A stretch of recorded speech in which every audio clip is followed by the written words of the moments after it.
Hey everyone, thank you so much for checking out my channel where I talk all things marketing, branding, and social media.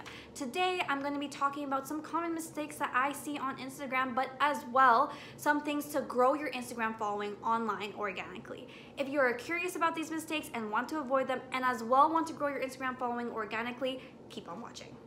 Now, the first mistake that I do tend to see a lot is people choosing not the right target demographic or not knowing their niche. This is super important because you have to think about how Instagram is a social media platform, meaning it's meant to be social. There is a give and take relationship. What does that mean exactly?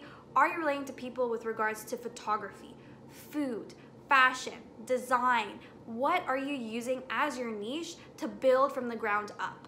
What a lot of people tend to do is they just want to focus on everybody and anybody to come follow them, when in reality, your best engagement will be with people who are interested in the content that you're putting out. So knowing your niche is very, very important. Second thing that I notice people not do, which will very much help you grow your Instagram following online, is not having a clear bio that indicates and showcases what you do. So for example, on mine, I have Joanne, marketing. When people think of myself, they think about marketing. Are you a business coach? Are you an influencer? What are you going to put in the top name of your Instagram bio that will make you stand out so when people are searching, they automatically know who you are and what you do? This next point is super important because it really helps when you're engaging and commenting online. And that is not choosing the right Instagram profile picture. This relates to both business and as well with personal Instagram accounts. For business, what ends up happening is I see a lot of businesses taking their really large and long logo and trying to squish that in this tiny little Instagram profile picture that probably doesn't even show up. Another thing that businesses tend to forget is that something with color really helps, especially when you're commenting on all these photos.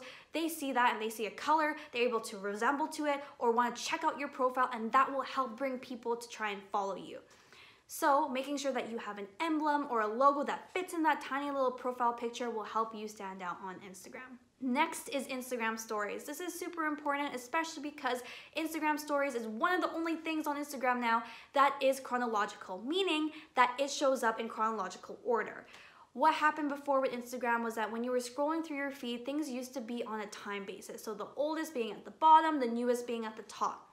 Now it's relationship basis. So people will see your post if the Instagram recognizes that you have a relationship with them. So what will happen is that Instagram will recognize that you have a relationship if you've DM'd them, if you've commented on a lot of things, if you liked a lot of things.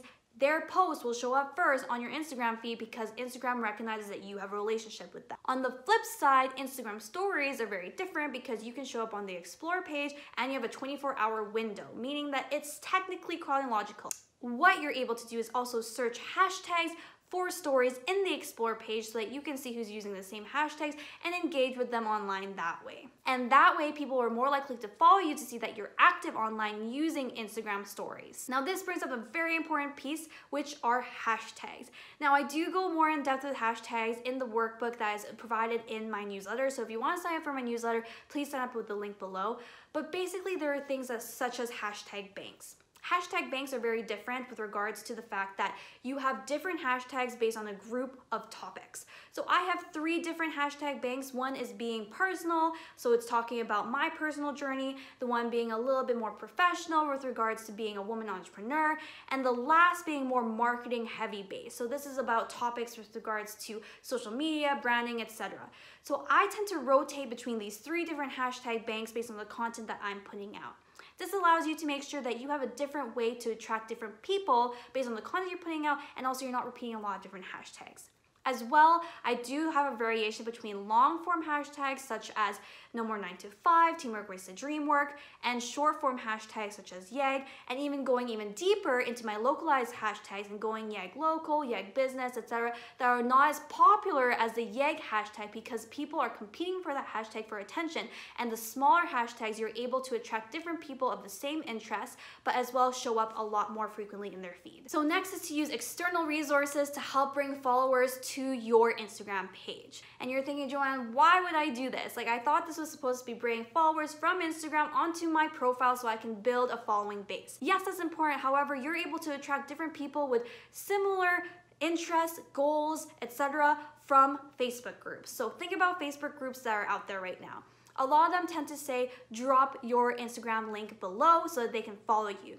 That way, those people who see that link are more likely to follow you on Instagram, and that way you're able to grow your Instagram following online with the same interest base of that same niche.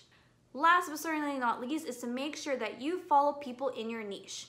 What ends up happening, and that I see a lot, is people just end up following a whack load of people from all different backgrounds, from all different interests, and they're not really thinking about who's going to be interacting with their page. Now, what ends up happening on a personal account is that you follow people that you know. You follow your friends, you follow your family. Business accounts, same idea. You want to follow people who will be interested in your product, in your service, etc., so that you make sure that you're putting out content that they will end up seeing. Instagram is quite interesting because it is based on relationships. So even if you were to follow a bunch of people from a bunch of different backgrounds, what ends up happening is that they will not engage with your post because they are not interested with it, even if they follow you back. So what ends up happening is that may help in the short term, but in the long term, you may see that you're following a bunch of people and they don't follow you back because they're not interested in what you put out. So it's a lot more effective if you follow people that with the same interests, the same values as you, so that way they engage with your stuff and your stuff ends up showing up a lot more on the Explore page of those people who are engaged in your content based on that hashtag and based on that niche.